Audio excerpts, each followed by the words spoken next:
Ever wonder where your toothbrush came from? Or who invented the fork you eat with every day? Prepare to have your mind blown as we uncover the shocking, sometimes scandalous, and utterly unexpected origins of the everyday objects you take for granted. Ever wonder if your coffee mug has a secret past? Welcome to a journey through time and across civilizations. Tonight we will explore familiar items in our homes, objects we use without thinking twice, and reveal the rich tapestries of their origins. As you listen, allow your mind to drift and your body to relax. Imagine yourself drifting down a river of stories, each ripple revealing another piece of history.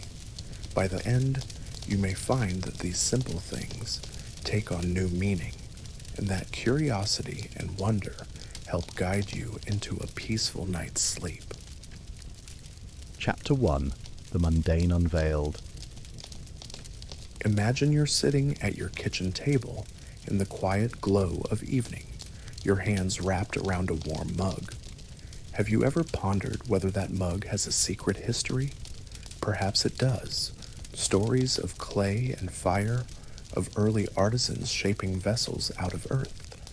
Tonight we embark on a gentle, meandering exploration of everyday items, their humble beginnings, their winding paths through empires and cultures, and the strange, sometimes whimsical stories behind their creation.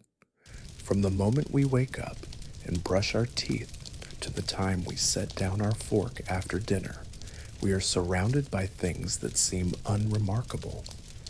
Yet each object you touch has traveled through time, through hands and minds, through experiments and accidents, to end up in yours. There is magic in the mundane, and tonight we will lift the veil and let that magic lull you into rest. The promise of discovery. Tonight's journey will take you from Roman bathhouses to Chinese papermakers, from ancient Egypt's royal parasols to medieval banquets.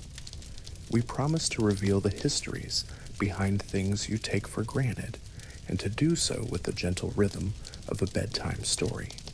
Let your breath deepen and slow as we begin.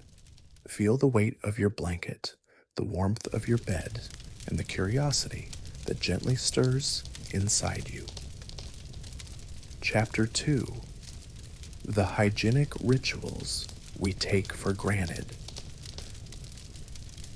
The toothbrush, from chewing sticks to nylon bristles. Before you fall asleep, picture your daily routine. You pick up your toothbrush and scrub away the remnants of breakfast. Did you know the concept of cleaning teeth is thousands of years old? The earliest versions weren't made of plastic. They were tiny twigs called miswak or chew sticks. In ancient Egypt and Mesopotamia, people chewed on aromatic sticks, fraying one end until it became a brush. These miswak sticks contained natural antimicrobial substances, and as they frayed, their fibers would polish the teeth. As centuries passed, the Chinese innovated further. In the Tang dynasty, inventors attached animal hairs from pigs or horses to small bamboo handles. This was the first recognizable toothbrush. It was a luxury item, treasured by the wealthy. In Europe, travelers brought the idea back, but replaced boar bristles with softer horsehair. Eventually, with the advent of mass-produced plastics in the 20th century, DuPont developed nylon bristles. The toothbrush you hold today is the result of centuries of experimentation and cultural exchange, a small artifact of human ingenuity. As we journey through this story, let your own teeth tingle with the memory of those ancient chewing sticks. Imagine the feel of a bamboo handle wrapped in animal hair. Picture yourself in a Tang Dynasty courtyard, the air filled with the scent of tea leaves and the soft scratching sound of bristles on enamel. Let these images fade into the background as your breathing slows.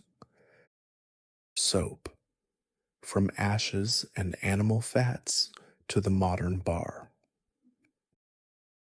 Now think of soap. It seems ubiquitous, yet there was a time when humans didn't wash regularly. Ancient Mesopotamians are believed to have created the first soap by boiling animal fats with wood ash, producing a slippery substance that cleansed both skin and clothing. The Egyptians used similar concoctions for bathing and mummification. Roman civilization adopted soap not only for hygiene, but also for medicinal purposes. They used various combinations of tallow, oil, and ashes to create their cleansing paste. Early soap was harsh, used more for washing clothing than for personal care. In medieval Europe, soap making became a specialized craft. Olive oil was substituted for animal fat in Mediterranean regions, producing a milder, scented product. Castile soap, created in the Spanish region of Castile, remains famous. During the Industrial Revolution, chemists like Nicolas Leblanc and Michel Eugène Chevreul refined soap making, leading to the modern bar of soap. Today, your bar of lavender-scented soap owes its existence to centuries of chemistry and craft. Picture ancient soap makers stirring large cauldrons, the scent of wood smoke thick in the air, as they discover that grease, mixed with ash, cleanses wool. Feel your muscles relax as you imagine the warmth of the fire. Imagine the soft lather on your hands, bubbles capturing the light of a flickering candle. Floss, horsehair, silk, and the rise of dental floss. Do you floss before bed? Dental floss has a quieter history. In the early 19th century, Dr. Levi Spear Parmley, a dentist from New Orleans, recommended that his patients use silk thread to clean between teeth. Silk was expensive, so flossing remained rare. During World War II, nylon replaced silk for parachutes, and in peacetime, this strong, durable fiber was repurposed for dental floss. Today, we enjoy waxed and mint-flavored floss, but it all began with a simple physician recommending his patients draw silk thread between their molars. Allow your jaw to unclench as you imagine the delicate feel of silk sliding between teeth. Think of sailors unspooling silk threads, repurposing them for dental hygiene, and smile gently as the improbable journey from silk cloth to minty floss drifts through your mind. Toilet paper, from Roman sponges to modern rolls. We turn now to one of the most essential yet least discussed items, toilet paper. In the communal latrines of ancient Rome, people used a tersorium, a stick with a sea sponge attached. After use, it was rinsed in vinegar or salt water and hung for the next person. In wealthier Roman households, wool or moss served the same purpose. Halfway across the world, the Chinese were developing their own solution. As early as the 6th century, they created paper specifically for personal hygiene. By the 14th century, during the Ming Dynasty, recorded production of toilet paper reached tens of thousands of sheets. The idea remained largely in East Asia for centuries. In Europe and North America, people used everything from corn cobs to pages torn from old books. It wasn't until 1857 that American inventor Joseph Gaiety introduced the first packaged toilet paper in the United States. He marketed his medicated paper with aloe as a health product. Rolled toilet paper didn't appear until the late 19th century, and widespread use followed improvements in plumbing, and paper manufacturing. Next time you unroll a sheet, imagine the ancient latrines of Rome and the early factories pressing thousands of sheets, each representing a leap in cleanliness and comfort. Feel the coolness of polished marble as you picture ancient Roman baths. Hear the echo of water in a communal latrine. Let the image dissolve into the rustling of paper as you gently turn the page of an old book. Allow those rustles to become the rhythm of your breathing. Umbrella. From royal parasols to everyday rain shields. Consider now the object you reach for when gray clouds gather, the umbrella. In ancient Egypt and Mesopotamia, parasols were symbols of power.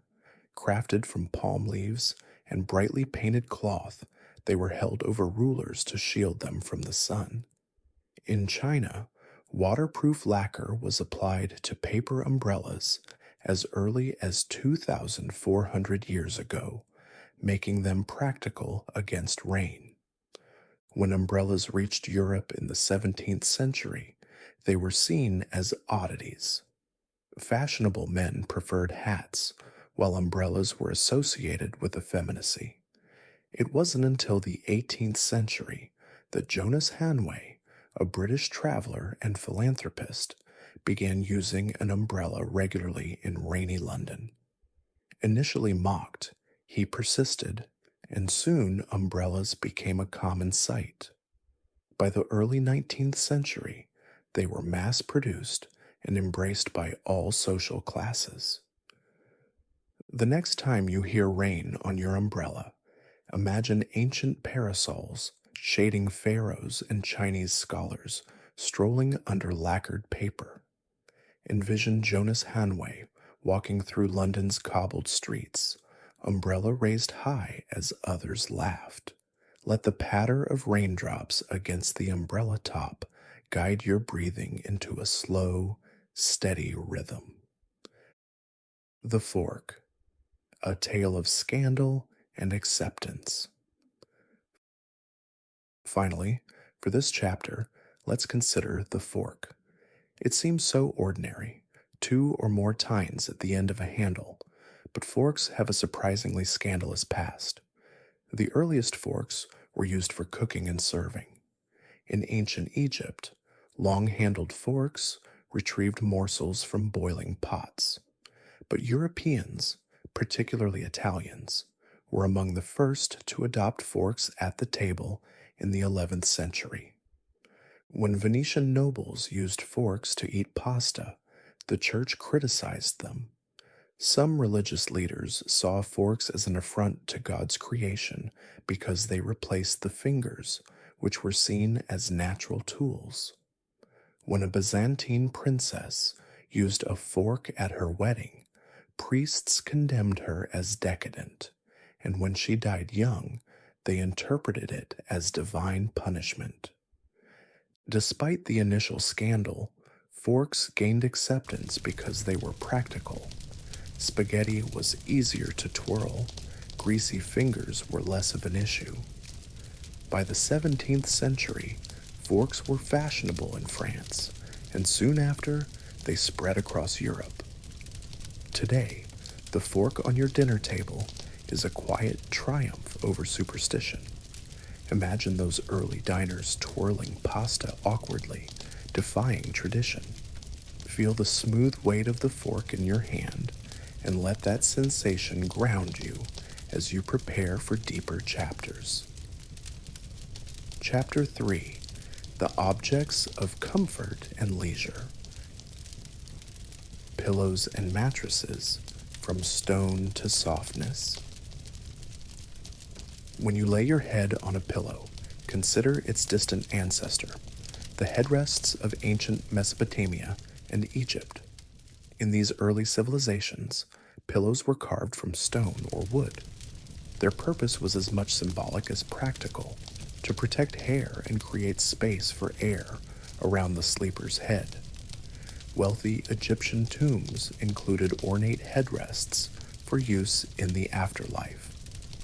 In China, ceramic pillows were common, often beautifully painted with flowers or children playing.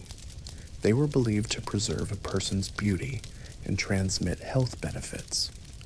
Eventually, soft pillows stuffed with reed, wool, or feathers appeared.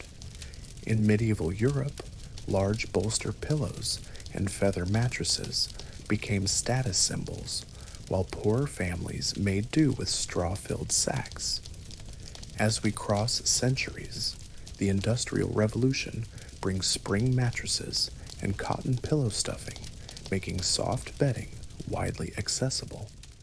Now imagine yourself resting on a silk-filled pillow in an imperial Chinese bedroom, the ceramic pillow cool against your cheek. Feel gratitude for your soft, warm pillow as you drift further into relaxation. Blankets and quilts, patchwork of warmth and heritage. Blankets and quilts have their own stories. In ancient times, animal hides were the original blankets, providing warmth and protection from the elements. In colder climates, people developed woolen cloth and woven blankets. Quilting, and stitching layers of fabric and padding together, evolved in various cultures.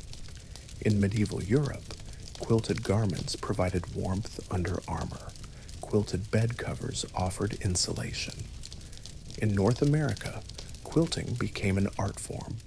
Women saved scraps of cloth from worn-out clothing and stitched them into complex patterns. Quilts told stories, celebrated marriages, and recorded community events. Each stitch carried memory and love. When you pull your blanket up around your shoulders, imagine hands sewing by candlelight, laughter, and conversation shared over patches of fabric. Let the gentle weight of your blanket mirror the embrace of those hands. Candles. From animal fat to decorative beeswax. Before electricity, candles were life's essential tool. The earliest candles, used in ancient Egypt and China, were made from tallow, rendered animal fat, and beeswax. Romans improved candles by dipping papyrus strips into tallow or beeswax. These candles illuminated temples, homes, and nightly gatherings. During the Middle Ages, beeswax candles became prominent in churches because they burned cleaner and longer. However, beeswax was expensive, so common households continued using smoky tallow candles. In the 19th century, chemists developed stearin and paraffin wax, offering affordable, clean-burning candles. Gas lamps and electric light bulbs eventually replaced candles for practical illumination, yet we still light them for ambience and ritual. As you imagine a flickering candle casting soft shadows on stone walls, allow that gentle light to fill your mind. Visualize the warm glow reflecting off tapestries and wooden furniture. Feel your eyelids growing heavier with each flicker. Chairs and seating, from thrones to everyday comfort. Chairs have ancient origins and were, for much of history, symbols of authority. Egyptian pharaohs sat on elaborate thrones, carved of ebony and adorned with gold. In ancient China, chairs were reserved for nobility. Most people sat on cushions or mats. Even in medieval Europe, common folk used stools, while chairs with backs and arms were reserved for high-ranking individuals. The spread of chairs to the wider population came gradually. During the Renaissance and into the 17th century, chairs became more common in European homes. Artisans created varying styles, ornate Baroque chairs with heavy carvings, simple shaker designs focusing on function. Today, chairs are so ubiquitous that we hardly think about them. So when you settle into your chair at the dining table, remember that you are sitting in what was once a symbol of power. Let the support of your chair remind you to let go of the day's burdens. The coffee mug, clay, porcelain, and the rise of ceramics. Your coffee mug is a testament to human creativity. The first cups were carved from wood or fashioned from animal horns. As pottery evolved, ancient peoples learned to shape clay and fire it in kilns. In China, the development of porcelain during the Tang and Song dynasties led to vessels that were thin, translucent, and incredibly strong. European traders coveted this white gold. It wasn't until the 18th century that Europeans discovered the secrets of porcelain. Johann Friedrich Böttger, working for the King of Saxony, unlocked the process in 1708, leading to the famous Meissen porcelain factory. From there, porcelain cups and mugs spread, adorned with intricate designs. Today, your mug may be a simple ceramic cylinder or a delicate porcelain work of art. Each sip connects you to potters across millennia, laboring over wheels and kilns. Feel the smooth rim of your mug with your mind's fingertips and let gratitude warm your heart. Chapter 4. Tools of the Table, Utensils and Vessels. Spoons, from seashells to silver. Spoons are among our oldest eating utensils. Early humans used seashells, smooth stones, and pieces of wood to scoop food. In ancient Egypt and Mesopotamia, spoons were carved from bone and ivory, often with decorative handles. Some had hieroglyphs or religious symbols etched into them. Spoons remained primarily cooking and serving tools until they became individual table utensils in medieval Europe. By the 16th century, wealthy Europeans commissioned ornate silver spoons. The shape of the bowl evolved to suit different purposes: oval for eating, elongated for stirring tall vessels. In some cultures, like those in parts of Asia, spoons remained secondary to chopsticks. Today, the humble spoon has countless forms: teaspoons, soup spoons, measuring spoons. Each time you enjoy a bowl of soup, think back to ancient coasts where someone first scooped water with a shell. Chopsticks, a 5,000-year journey. While much of Europe embraced knives and spoons, chopsticks became the primary utensil in East Asia. Archaeological evidence suggests chopsticks were used in China as far back as 1200 BCE. Initially, they were cooking tools, long sticks to reach into hot pots. Over time, they evolved into everyday eating utensils. Confucian teachings emphasized restraint and harmony at the table, and chopsticks were seen as gentle instruments compared to knives. They spread to Japan, Korea, and Vietnam, each culture adapting them to local customs. Japanese chopsticks are pointed, Korean ones are metal, and Vietnamese chopsticks are longer. The next time you pick up chopsticks, imagine the thousands of years of tradition within those slim wooden sticks. Knives, from stone tools to dinner knives. Our earliest ancestors relied on sharpened stone or bone for cutting. Over time, humans learned to smelt metal, producing bronze, iron, and eventually steel knives. For much of history, knives were multi-purpose tools.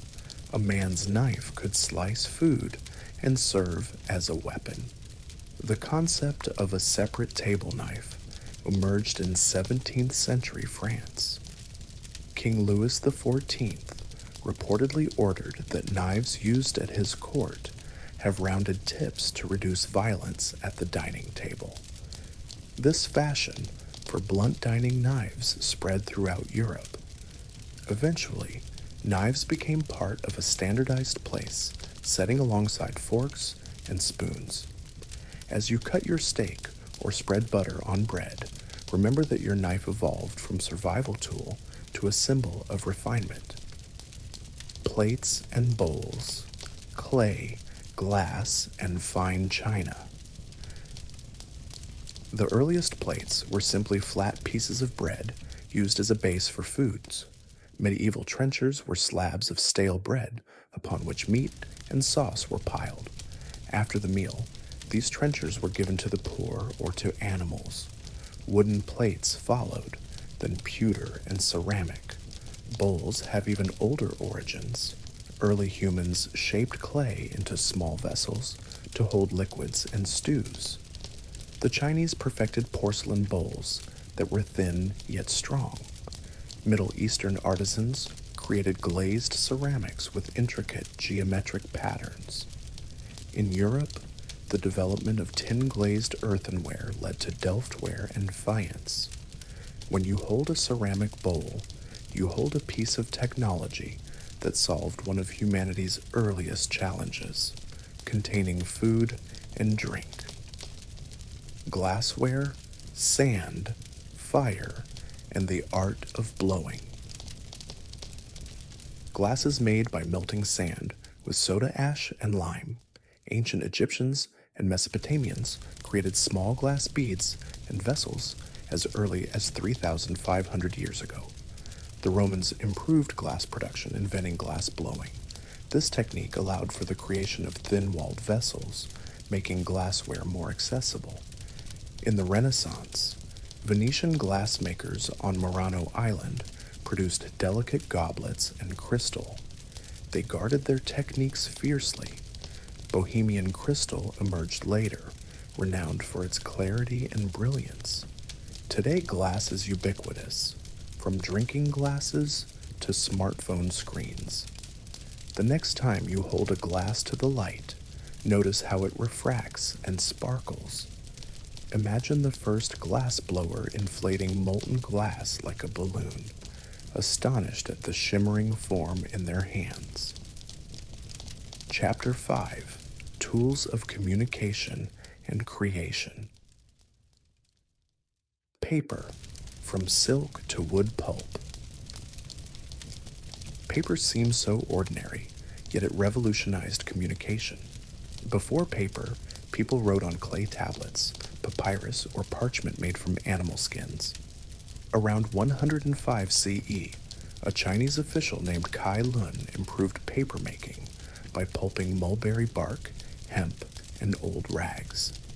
His technique produced strong, durable paper at a fraction of the cost of silk. Papermaking spread along the Silk Road. By the 8th century, it reached the Arab world, where people used flax fibers.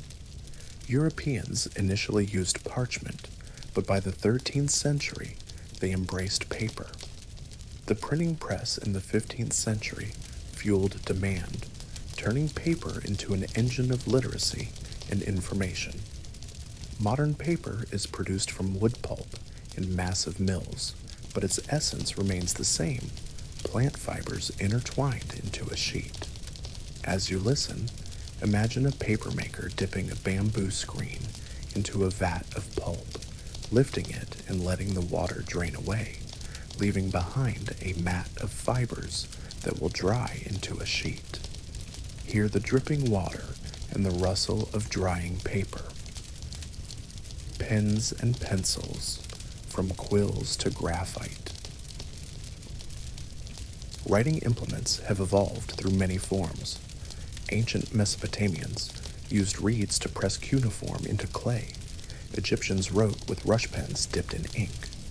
In medieval Europe, monks used goose quills sharpened to a point, dipping them frequently into inkwells.